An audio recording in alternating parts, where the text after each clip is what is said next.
Brilliant. All right. Good day, everyone, and welcome to the third episode in our Baker Tilly Leadership Series. Today will be a fireside chat with Andrew Heng and Joshua Ong, the managing partners of our Baker Tilly member firms for Malaysia and Singapore, respectively.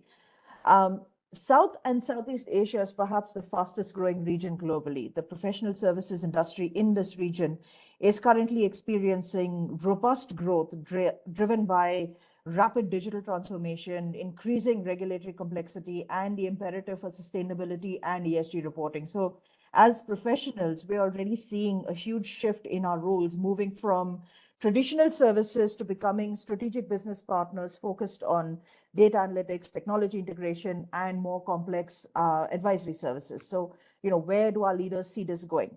So today's discussion, we're going to look at regional economic trends, leadership priorities for 2030, innovation, and the evolving focus on learning, development, and team well-being across the APAC region.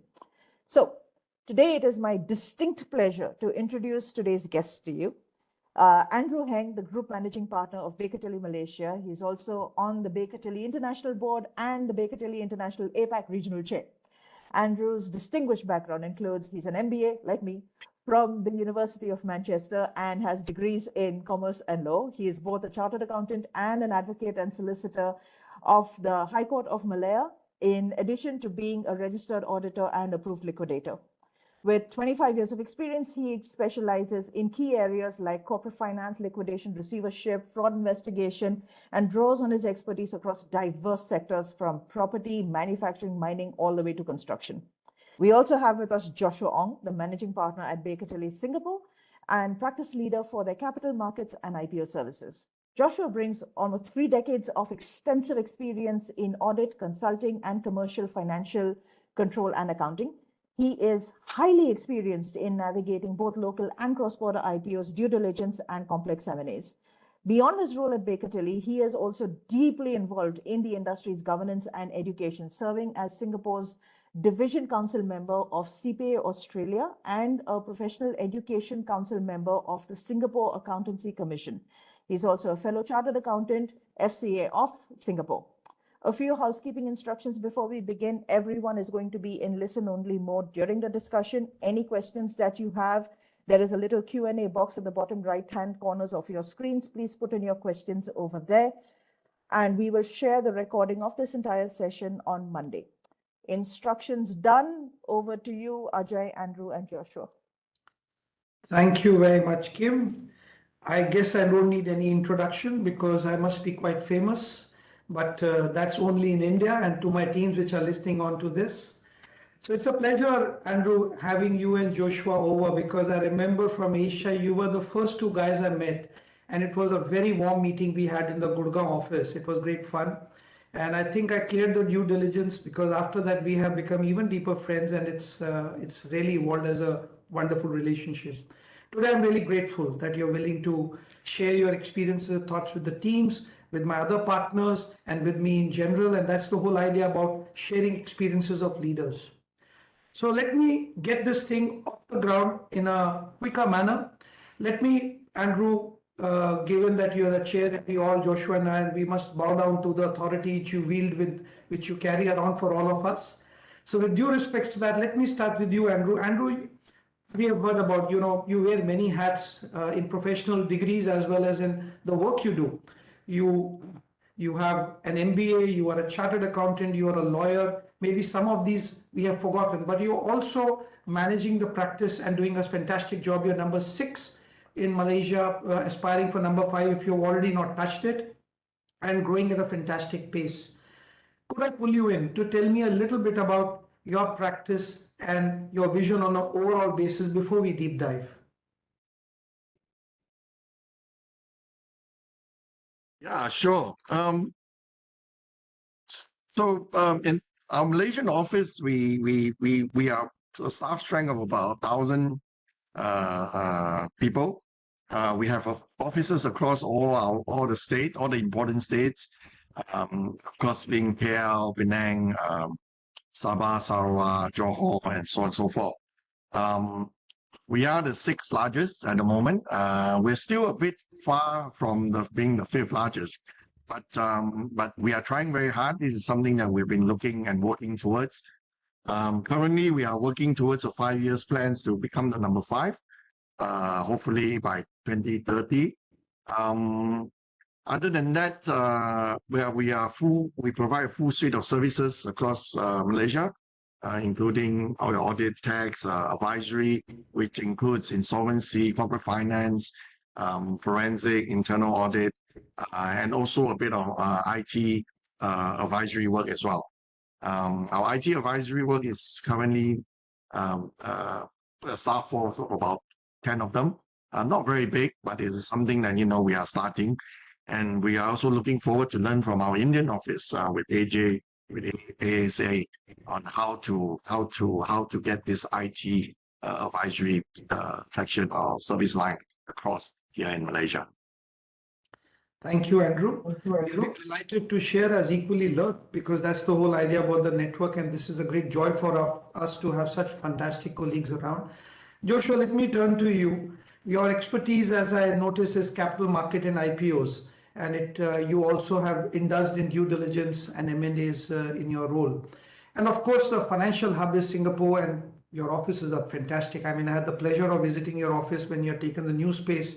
And the way you're expanding, it's just going to be phenomenal. I think you're keeping track with the Singapore economy, which wants to double by 2040. So would you like to tell us a little bit about your extremely successful practice in Singapore and share it with the others? And then we'll deep dive into many more interesting things. We can't hear you, Joshua, I think. Oh, sorry, I muted. Sorry. Yes, afternoon. I'm certainly very pleased to be on this panel and to share about Singapore. Quick background about Singapore. We just celebrated our 40th anniversary this year. And it was a formation, or a merger of 3 firms back in 2004. Even though we are 40 years old, the real action happened pretty much in the last 20 years, in 2005. And 2005 was it's quite a formative year for us, where first we merged of the 3 firms.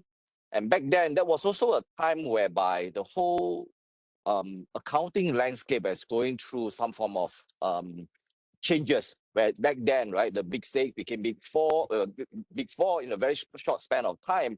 And we see lots of opportunities in terms of client space that we can go in. And so firms like us, including us as well, came together. We have a vision to create the next alternative, right? I mean, of course, there are many narratives as to what kind of a firm, right? The go-to firm, the next best firm, the alternative to Big 4.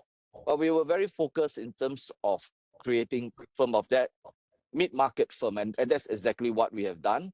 I mean, along the way, we focused on, of course, first we worked out an arrangement between the partners, right? The existing founding partner, and how do we bring in talent, partners who share the same vision, who share the same directions as to what they want to be in. I think that was the first thing that we started. And then with that, we then focus on what are the different areas where we see opportunity in. So at that point in time, it was predominantly audit and tax practice.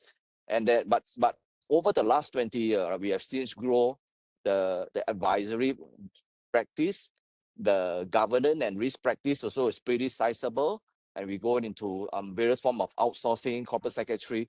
So in that span of time, I think we have done pretty well to be very safely in that so-called mid-market segment. Singapore is a small place. We have today about 450 staff. It's still a 5-fold increase from where we were in 2005. And then in terms of the practices, in terms of the capabilities, we are very focused that we want to, in line with the global strategy, right? We want to lead with ambition in all that space that we participate or we play in, be it audit, tax, advisory, even to restructuring. So I mean, in a nutshell, this is how we have done so far the last 20 years. Fantastic. Joshua, I'm going to just take another one with you, because let me extend this question. Singapore is a very robust economy, in spite of it being a small country. It is looking at doubling itself by 2040, and we see that transformation and green finance and decarbonization has been made a major agenda for the Green Plan 2030. I do see some pros and cons. I see that your current account surplus is extremely high. The financial sector is fantastic. The rule of law is very respected in Asia, what Singapore brings. I also see some flip sides. I do see that the aging population is a problem. The birth rate issue, just like Japan, is a problem. And the sustainability transition into moving into this Green Plan 2030 is also going to be a strain on the economy. But I know that you are a very sharp managing partner tracking opportunities. So what did you, all this, what are the new areas you have identified because of the growing, what is the personal things you have identified as a managing partner, your focus areas as you go along for your firm? All right. I mean, the quick answer, right? I mean, if you have in your introductions about green energy, the green space, I mean, the quick answer would be, ESG, technology. But I mean, for us, as how we have seen, I think it's much more than that. First, I think for Singapore, I mean, for a firm like us, um, I think it's important that we not just go into new space, but we have to continuously innovate what we are doing existingly, right? Even for our existing business itself, right? What other area whereby we can see opportunities, gaps where we can do much better in the space for, say, for example, outsourcing business, right? And outsourcing business has many many recognize that, oh, you're going to go downstream, more of machine can take over that sort of work, which recognize that. I mean, for Singapore as well, we started off with client in that space, but we know that there are actually higher value work that we can deliver to a client, not so much of data entry. So we repositioned our outsourcing business, whereby we want all our staff to be like the relationship manager, to be the trusted advisor, to be out there, not just giving the client a financial statements at the end of the month or end of the year. We want them to interact with the client in terms of the financials itself, how they can improve it, right? So we have, I mean, the narrative has always been there, right? The outsourced CFO, the outsourced finance manager, but having that mindset change of our people to go into this space, I find create a different realm of opportunities in terms of other work that we can open up. And when I see dividends coming from the satisfaction of the staff, whereby the staff are not just desk bound in the office doing some data entry. They're out there encouraging, they're out there interacting with a client, and we wanted them to do that. And we see that they get that joy of satisfaction when the client asks them for advice or asks them for other services, and that's where we do the cross-selling. I mean, for us, while we operate in different segment and different silo, that cross-selling, I think, is a very powerful tools that I always advocate to all our the different practices, right? I mean, we are not just selling what we are doing. There are a lot of opportunities that we can develop good solution for the client. So my short answer is, okay, I mean, not that very innovative area, but even from our existing business, our existing practices, there are opportunities that we can identify. That's one. Of course, I mean, we can't ignore the trend where ESG sustainability. We recognize that, and particularly for sustainability assurance that is going to come in. Singapore has mandated that already, whereby for all the listed companies now, they have to do the sustainability reporting, and that is generating good revenue for us, for our governance, risk, and ESG practice. Recently, we invested in that, and we want to increase our visibility in that space to so-called share, to educate potential client about what they need to be prepared for. One, in sustainability reporting. Two, in sustainability assurance, which will come soon. But yes, there's a little bit of pullback in terms of the scope 3 requirement, but there's still the directions and we have to be prepared for that. So we are getting ready our ESG assurance. Our audit team, right, is getting ready the ESG assurance, right, to now help client to be ESG assurance ready. So it's a assurance readiness prep checklist that we are trying to get them into that space. So I think that is assurance. Of course, the other part, which is technology. I think technology, this is something that honestly we feel is important. But unfortunately, when it comes to resources, we do need to balance as to how much we go into. So what we do are more of a bite-sized kind of projects. We have got a they call it a technology transformation guy to look at certain of our different practices. Where can we perhaps innovate? And recently, I mean, it has been for a year now, we came up with a solution, right? Which is basically the data analytics tools that when we buy, it can be pretty expensive. So we developed this capability, which our regulator has so-called signed off on. I mean, she are happy that we incorporate this tool in our audit assignment. And this is an example, but we are also what I've done now. We set up a digital hub, which this transformation team being at the core, and then I get them to work with each of the practice to think about, okay, if they have a project, right, be it tax, be it advisory, or be it outsourcing, where they want to innovate something, they want to use AI to help with certain process, something that we can something to explore, but it's more of a bite-sized kind of project that we are working on. Thank you. Thank you, Joshua. When you talked about technology, I saw Andrew smiling, and I was also thinking, because I think, Andrew, what I liked about Malaysia is, unlike India, your industrial plans in Malaysia are pretty clear. They're well defined.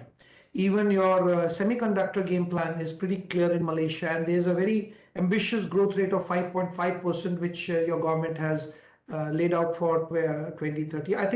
I think that way Malaysia has got it very right. Even in the semiconductor space, you are doing a very ambitious stock of not just assembly, but you want to move into IC designing. You have the same problems, aging population, healthcare issues, but otherwise Malaysia seems to be pretty well geared. Given this technology push which the government is making in a big effort, are there any focus areas you are aligning with the government, and what are the other areas, Andrew, you are looking at in Malaysia? Yeah, thank you. Okay, so in Malaysia, we really have to look at Malaysia and Singapore as together. We are neighbors. Although we fight about who's got the best food and who's got the best nasi lemak and so on and so forth. But if you look at the region itself, Malaysia and Singapore are sort of the two powerhouse in Southeast Asia combined. If we talk about separately being separate countries, then we all have our advantages, right? And like Joshua rightly pointed out, Singapore is a global powerhouse. They are a very mature market. They have innovation-driven economy.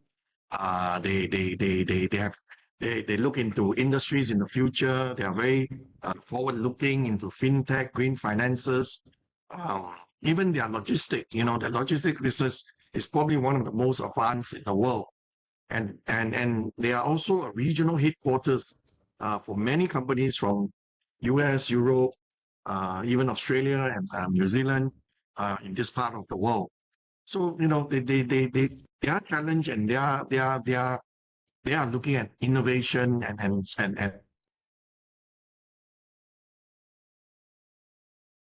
we seem to have lost Andrew a bit. Okay, we'll just wait for him. Joshua, while he's coming back. Andrew, we seem to have lost you. Okay. You're back. Sorry, yeah. Wonderful. All right. So just saying, right? So Malaysia, on the other hand, we are on a growth trajectory. We are seeing robust domestic demand. We have inbound investment through Singapore as the hub, especially in the E&E, the technical. The government is very supportive, and there are tax benefits that have been granted for pushing these digitalization and sustainability agendas. So this is actually an advantage to be a competitive base. Together with Singapore, with pumping in the money, we have a growing talent pool. Our birth rate is not as bad in terms compared to Singapore. As you know, Malaysia, we have three major races, Chinese, Indian, and Malays. Maybe the Malaysian Chinese are not giving birth as much, but definitely with the Indians and the Malay communities, they are not as they're still doing very well. So we have all this high value proposition, and we are capturing a high value manufacturing and services within the country. And together with Singapore, we really form a powerful duo. Singapore being the gateway for capital and innovation, and Malaysia is the production and growth engine.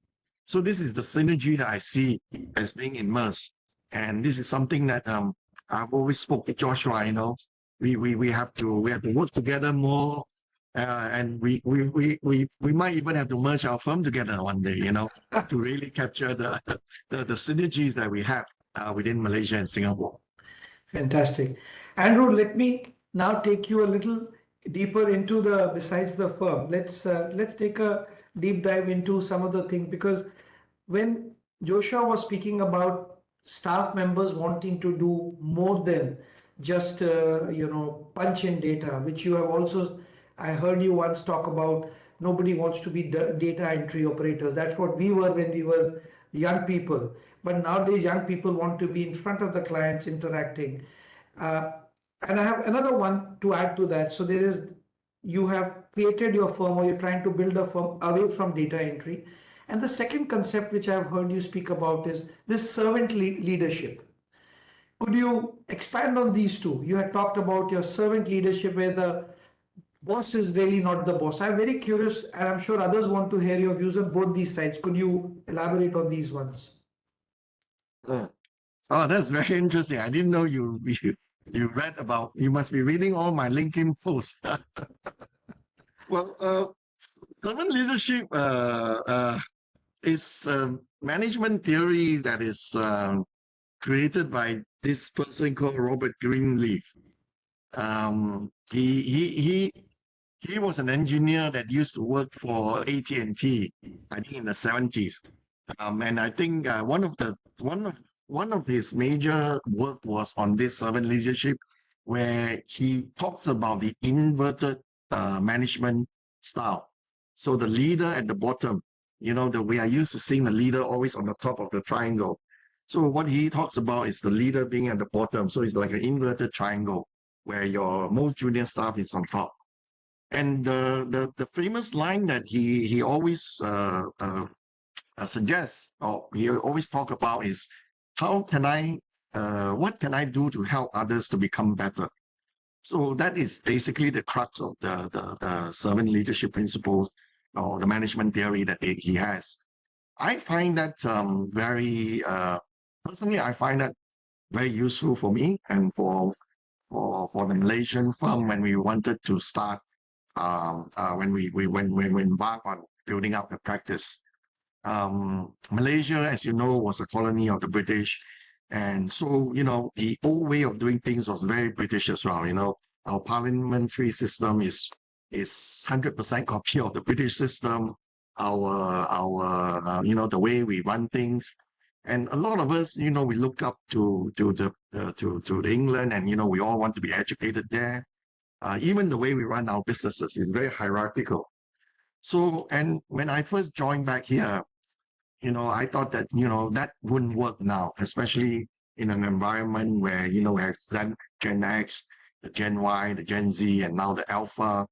And I thought this principle of, helping others to become better will really work for our firm. So that's always been the way I've been managing the firm. You'll see that I'm very casual most of the time. I don't even have a room. If I lift up my computer now, you see that I'm actually sitting in an open area. And that's the way that I've always wanted the firm to be. And, I've been trying to build that across the whole the whole firm. Of course, in our KL office, we are very much into that. Some of our network firms around the region, there's still the traditional where the partners have to have the room, the directors have to have the room, manager has to have a bigger table, and so on and so forth. But yeah, so that's quite close to me, and I've found that it has worked for us. In 2019, we were 600 or 500 strong, 600 strong. As of 2025, we have doubled our revenue, we have doubled our staff strength. So, it has worked. And it's something that I'm quite proud of. And I believe that the principle of servant leadership did help us a lot in managing a firm like ours in Malaysia. Fantastic, Andrew. These are some of the things which resonate well with us also, and many partners and staff members behind the screen would be nodding their heads. Though partners would be worried if I'm picking up your idea of no partner cabins and keeping an open area, but it's resonating nicely. It's resonating nicely with me. It's sounding nice to me. Uh, Joshua, let's ask a different view. My audit teams might be wanting to hear, because globally now, there is a new phenomena which has been there for some years. Something goes wrong in any corporate, everything is going fine, then the CEO and the other teams are doing, the board is doing a fantastic job.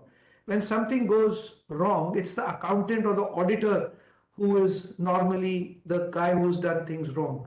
What is your view on that? And do you think this is changing as a philosophy as we go along? What is your view on that side? Well, it's quite normal when things go wrong. Somebody's looking for somebody to blame or somebody particularly, right, those deep pocket whereby they can be compensated for some of the damages that they suffered. And hence, for the audit profession, that trust is important. The element of trust is important. I mean, ever since I'm in school, right, this expectation gap has always been there, right, as to what auditors think we are responsible for and engaged to do versus what the investment or the rest of the other stakeholders felt. There's always this expectation gap.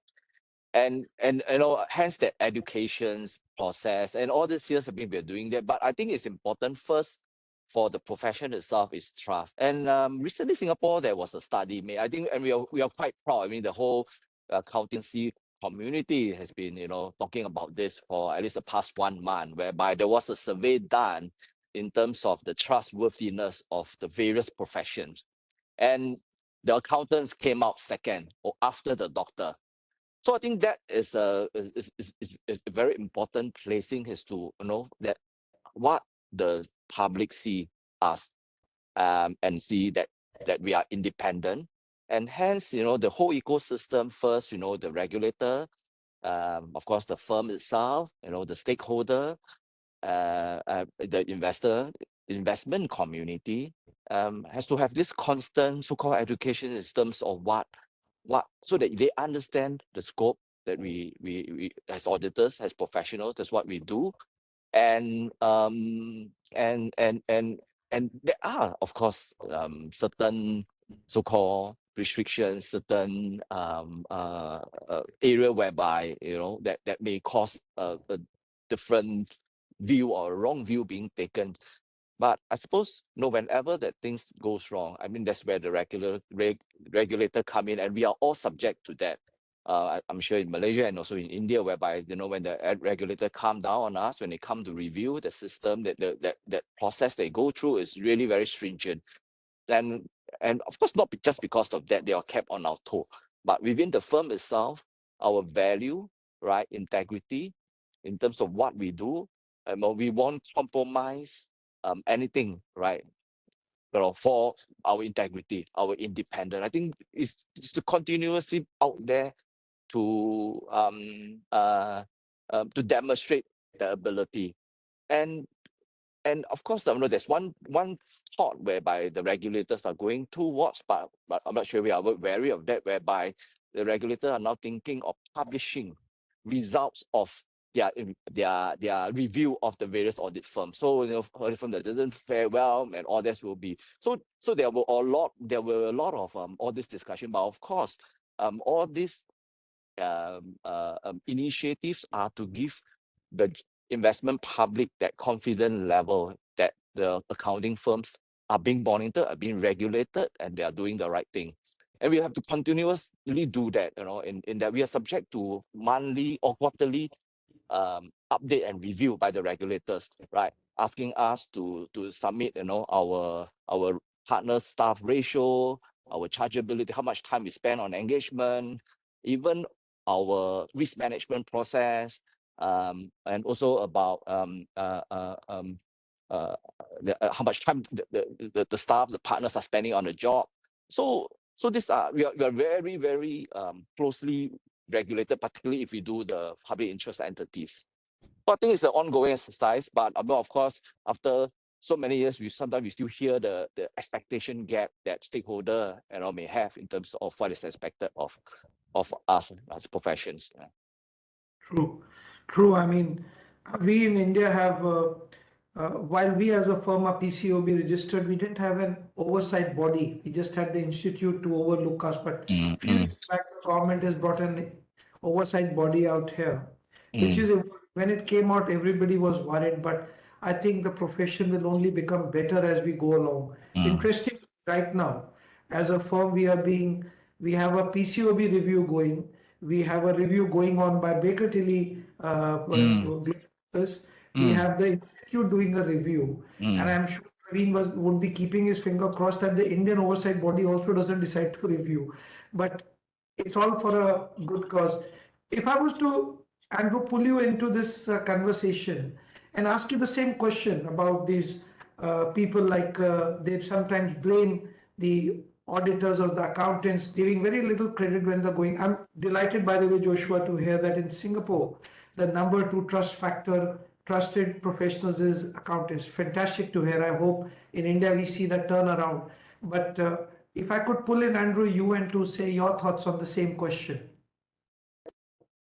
Well, as we are speaking, the audit oversight board here is in our office currently. In Malaysia, the audit oversight board has been very active over the last 10 years or so. In fact, audit firms that are registered with the AOB here in Malaysia has dropped from 200 to now being only about 45 firms that are registered that are able to do PIE entities.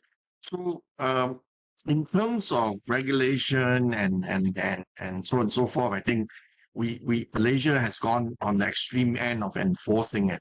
And as you can see with the lower numbers, everyone is very much more compliant. The blame on auditors for corporate failures, and I always say this privately and in public, the auditors only see maybe 30-40% of the thing. And a lot of times the perpetrators in the companies are the CFO or the finance manager, who have so much experience and they've worked in audit firms. They know where the auditors are looking and they know where to hide their things. And to solely blame it on our auditors, obviously is not correct. And we try to say this to the public, but the public treat us as gatekeepers, but gatekeepers as to how far. We are not doing a forensic on the accounts. We are providing a true and fair view of the accounts. So it's going to be the debate is going to continue on. But I think having looked at what the markets is doing, what AOB is doing, especially in Singapore with ACRA and in Malaysia with the Securities Commission and AOB, and a lot of the countries they're talking about getting their oversight body. I'm quietly confident that at least in Asia we are much more compliant, and I think the works that we do and much far better than maybe our counterpart in Europe or even in the United States. Thank you, Andrew. I know that the profession is undergoing a change, and I do feel it's undergoing a change for the better. And I think we became part of Baker Tilly at just the right time, because now we are learning so much more how to become a better practice without having to reinvent the wheel, with leaders like you to guide us and to share knowledge with each other. This is, I think, what is the joy of being part of a network. But while I'm on learning and development, Andrew, if I can pull you in for a question on learning and development, is one of the most critical aspects for bringing quality to. I mean, we can go to market as much as we can as managing partners, but ultimately clients don't come for the salesmanship we bring to the table. It comes for the technical knowledge which our teams apply to their matters. What are your views on learning and development? How do you build it within the firm? And do you have any pearls of wisdom to give to us in India, how we could use Baker Tilly platforms to enhance our knowledge? So the Baker Tilly International platform is actually a gold mine, right? And there's if you log onto it, you see there's thousands and thousands of sessions and programs in it, ranging from soft skills, technical skills, tax, audit, insolvency, corporate finance, valuation, duty. Everything is in there. There's so much details in that I think that platform itself can form its own university, then can grant a degree for at least a finance guy or an accountant. What we see in the international office, now I'm wearing my hat as as a board member and as APAC, is that a lot of our people are not engaged into the platform, are not even logged in. To be honest, Baker Tilly International spends a lot of money maintaining the system, paying subscription after subscription and getting more space to put in more programs. As you know, all these topics, are recorded videos. They're quite interactive, so it takes up more space with the videos and so on. I think what we all must do, which I also tell all my people here, is that we need to have a three-pronged approach to engage with this system, right? First, I think we must be proactive and not passive. Don't wait for invitation. I think most time, even I'm sure like today's session, is by invite. We are inviting you to come and listen to you. But I think being proactive, explore the portals, sign up for all the global webinars, and participate in cross-border working groups. We have that a lot of those working groups, especially in APAC. Our a bit of advertisement. The collaboration summit will be held in Bali in December 8 to 9 this year. And all the service line will be there. You have audit, you have tax, insolvency, corporate finance, outsourcing, IT, and internal audit. So these are cross-border working groups that you can join or at least participate. If you can't, listen to it, because all of this will be recorded as well. You need to leverage on the network and the collaboration. The best learning is often peer-to-peer. If you use our global platform to connect with our counterparts in other firms like BT Singapore, Baker Tilly India, Malaysia, to just share best practice or to ask for best practice, case studies, and even co-developing training modules or programs like ESG. Thanks to Joshua in Baker Tilly Singapore, he has employed a specialist in ESG in Tina. So that's something that we are all learning from them. So you just have to get engaged. The other thing that I feel very strongly about is that our member firm must contribute. Don't just contribute, don't just consume. Because if we all have our unique strengths and we all have our unique abilities. When firms contribute, there's always things that we do not know, especially culturally or in your country, what is the best practice. Share it in a global stage. By contributing, not only you elevate your own team, you also elevate yourself, and you also elevate the APAC region. And I think this is the three things that I think everyone should take note and participate. Yeah. So, like the first question, a few questions before that, AJ asked about servant leadership. Helping to train others.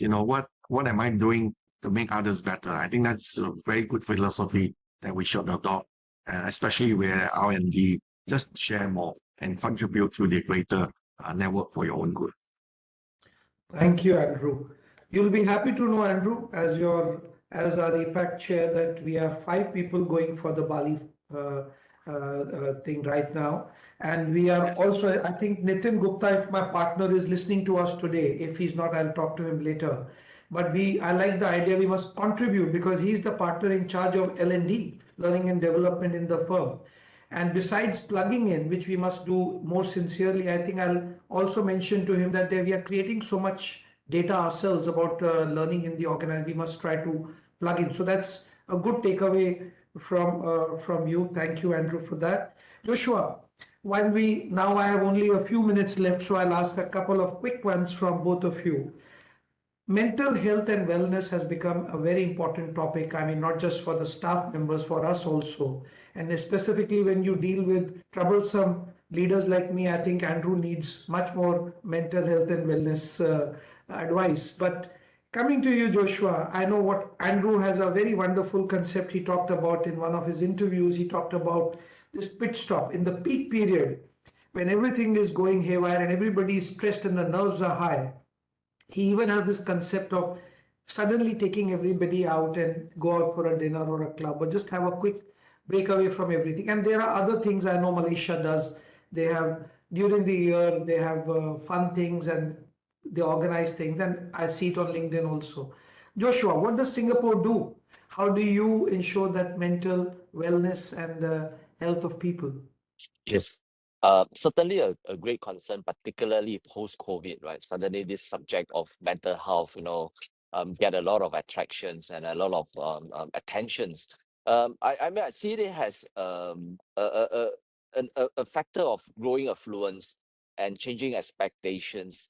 And of course, events like the COVID cast, where everybody was cooped up in a small space, so we cast a lot of attention on it.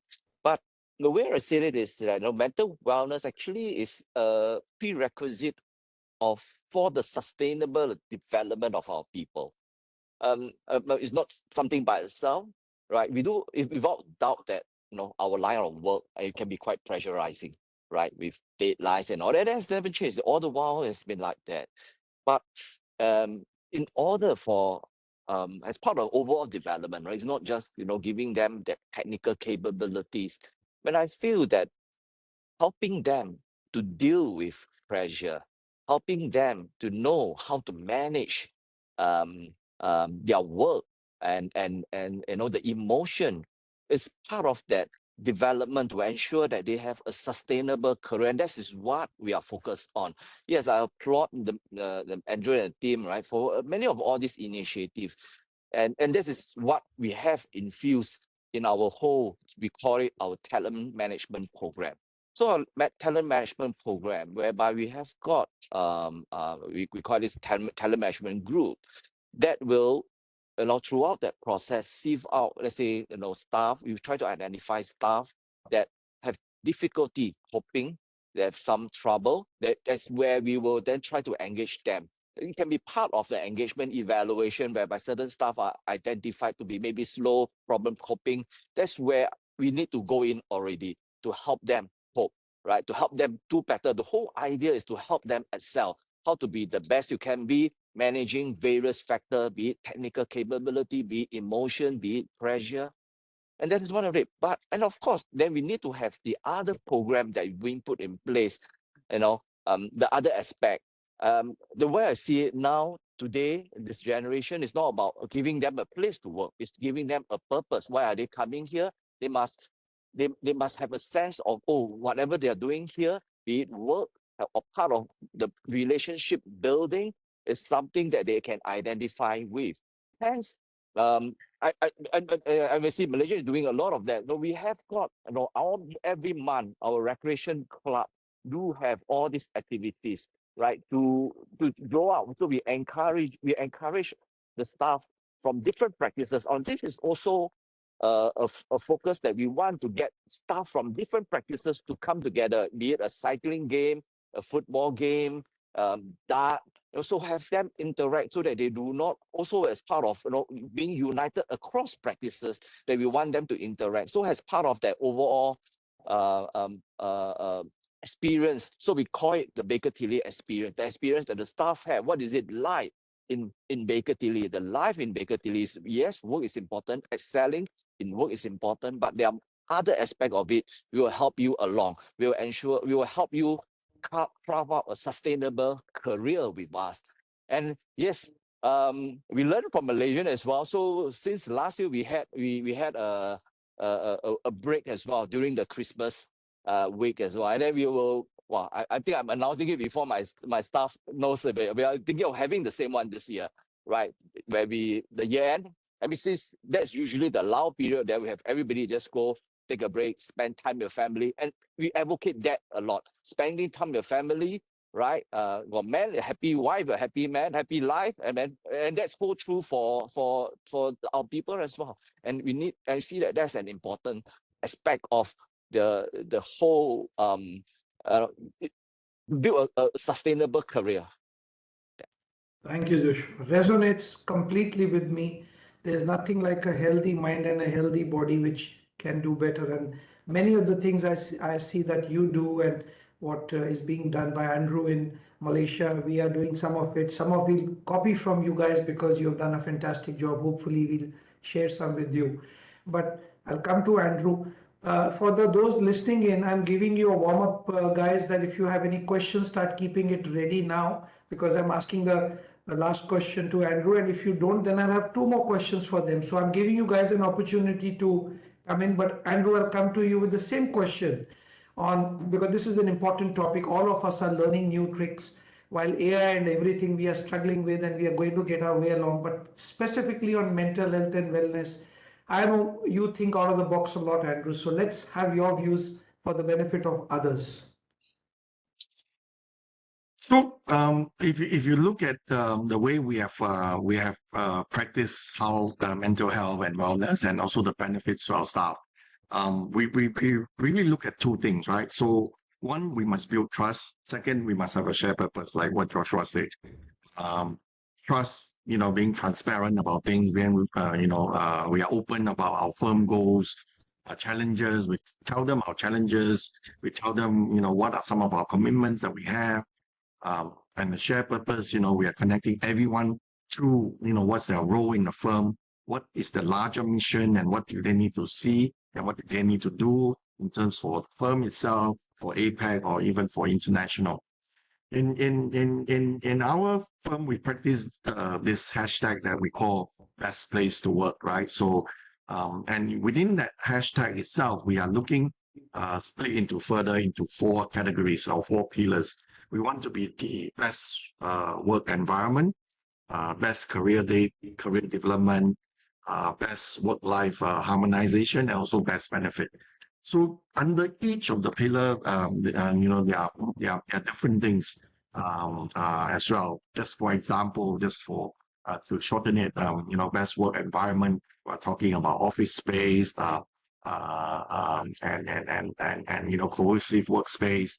Best career, the support in terms of supporting their professional studies, sponsoring their event, giving them L&D for free, and so on and so forth. The pause that you talk about, we call it the Baker Tilly pause. So each year we will give a week off to the staff, not deducting their leave. We'll give them a week off, and we'll choose the week that we feel that is beneficial and probably during the less peak period. Then we have best benefit, where we look at even small things like we have a lot of medical claims, this and that. If you only have 1 day MC, you don't need to get a MC cheat and things like that. And nowadays we are also even looking into glasses that are claimable, not just your medical, right? Glasses, dental, and things like that. Things that makes you happy. Small things. And we feel that through all this and through sharing the trust and the shared purpose, So, things like medical MC without medical chief, this is the trust element, right? And we find that when you give this kind of trust, that the bond is stronger and people are happier. Even coming in the office, we got rid of the tagging of 8:30 you must be in. As long as you are in your office, you can come in anytime, can leave anytime. Giving them that trust and that responsibility. And I think that's what is needed nowadays for the younger generation. We want them to be in office, we want them to be in client's place, but just give some flexibility. I don't quite support work from home because I think that kills some of the collaboration between the staff. But in terms of flexibility, beginning of the day, end of the day, I think those would help. And I think that's the trust element that I spoke about. Thank you, Andrew. Resonates so well and makes me and my partners, who I'm sure listening, realize why we did the right thing by joining Baker Tilly. Because this people thing, which I've seen in every office, I have any managing partner I have met, any colleague I have met in an office, this people thing, which is so close to our heart, is we see a exact duplicate on the other side. Of course, there are many things we are going to learn and implement as we go along through such sessions, but clearly the direction is right. So as promised, I will jump into a question. I have managed to get one question up. I'll read it out to you. Another one's coming up. So let me take the first one. I think Joshua, I'll put it up to you. Capability building is a long-term game. Which skills do you believe our people must master to stay competitive over the next decade? What is the thing which you think is very critical for our teams to master now? Yeah. I always, dealing with many of my team members, particularly younger guy. All right. I mean, of course, as part of, technical capability is one thing, but when they come out to work, right, and the soft skill aspect, or what they need to do, or what they need to have to be able um, to excel in their work. So I find that the ability to digest information, right, to think clearly, to be able to come up with a potential to analyze a problem systematically and to derive, right, to look at solutions, right, from whatever problem that we face. I find that that is of paramount importance, right?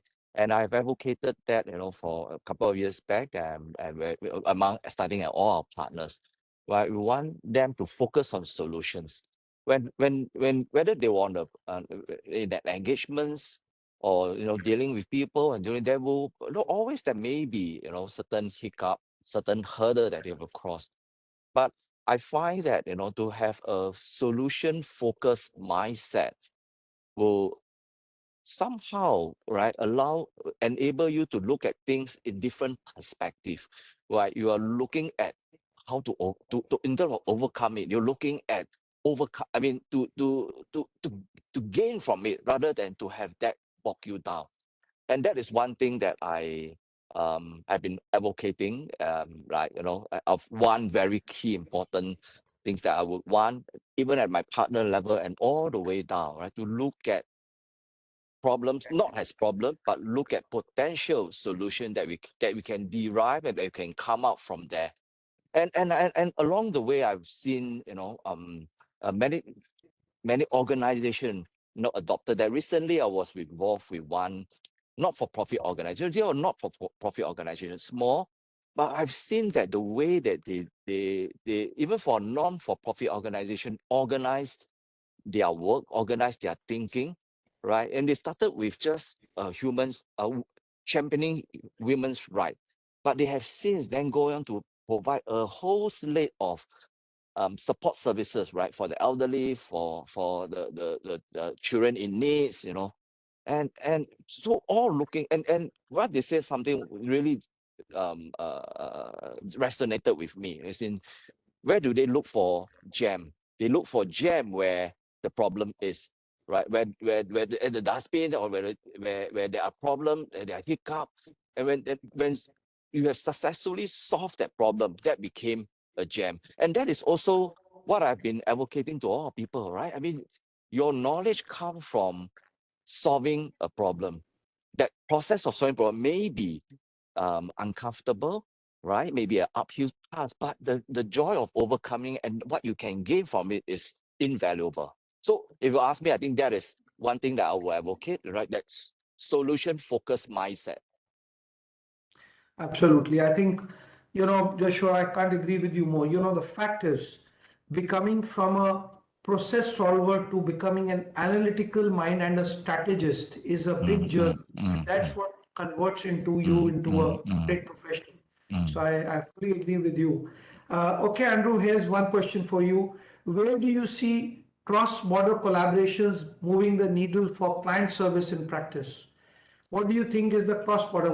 What could we do, collaborating example between us so that we do better servicing to our clients? How do we kind of create that kind of cohesiveness? Any views on that? Yeah, that's a very good question. So two things. One, you must join all the Baker Tilly conferences, collaboration summit. Now, whichever level you are, if you are partners, come and join our conferences. If you are senior leaders in the firm, come and join our collaboration summit. There are so many programs within Baker Tilly International itself.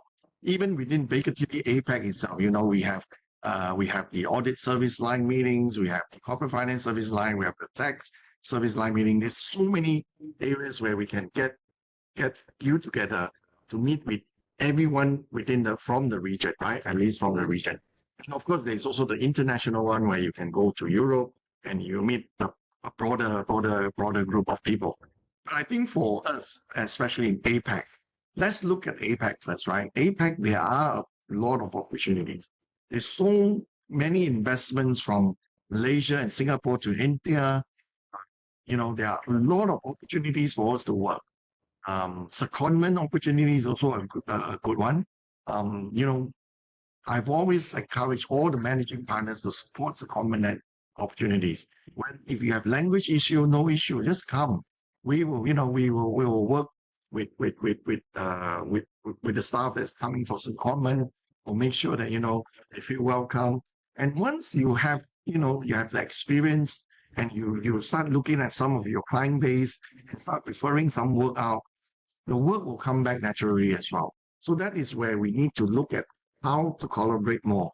And in order for us to take the first step, I think, collaboration summit in Bali, that's definitely a must for all APAC firms to participate in, joining the conferences and, or even just meeting up.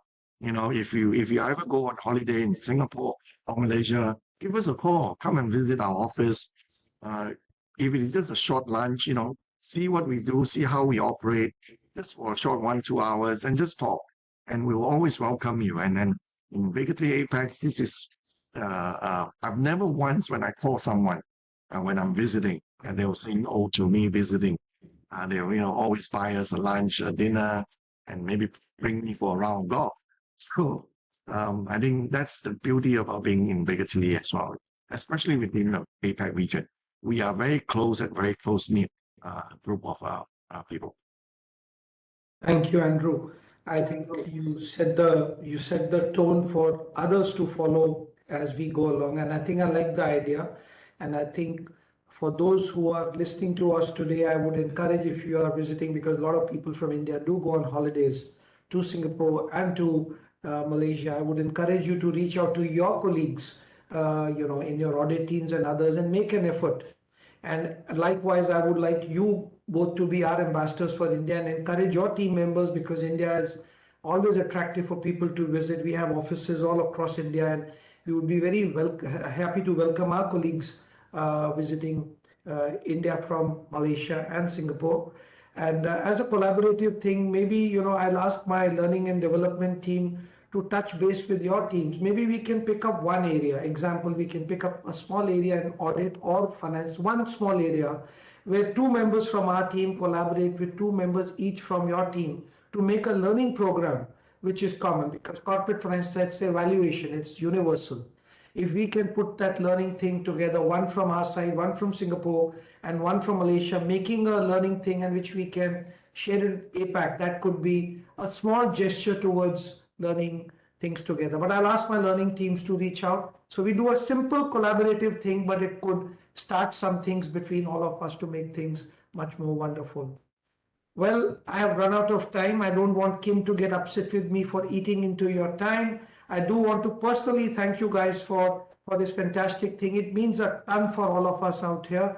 And we'll ensure, Andrew, Joshua, when you are here for the APAC Managing Partners meeting, your room has extra bottle of champagne lying ready for both of you. So thank you once again, both of you. Kim, over to you, and you can now take over the ceremonies. Thank you so much. And thank you, Andrew, Joshua, and Ajay, for this very honest discussion. I think you all brought a lot of clarity to topics that sit at the heart of the profession today, from ESG to audit insight and the responsibility that all of us carry as advisors, and the responsibility to build that trust that we're already building on as advisors. The emphasis on the three-pronged approach to engaging with clients and with each other, developing solutions for focused mindsets, to stay proactive and to anticipate rather than react. And this is something that isn't taught in textbooks. This comes from sessions like this, and I'm so glad you all brought it up, because this is something that every one of us can take back with us into our daily work. Your reflections on leadership was especially grounding, particularly the idea of a servant manager, which is, I have to admit, makes sense. Not something I had heard of before, but it's certainly a challenge to lead in today's day and age with empathy and accountability, and couple this with this commitment to learning and development. It really signals the kind of culture that we're trying to build across this region, where people grow, teams strengthen, and ultimately clients feel this impact. So thank you so much to everyone who joined us today. Thank you for your engagement. Conversations like this are really powerful because they really inspire what we do next. So thank you once again, Andrew, Joshua, Ajay. Thank you to everyone who joined us. And with that, we're going to close today's session. Thank you. Thank you, guys. Bye-bye. Bye. Bye. Bye. Bye. Bye. Bye.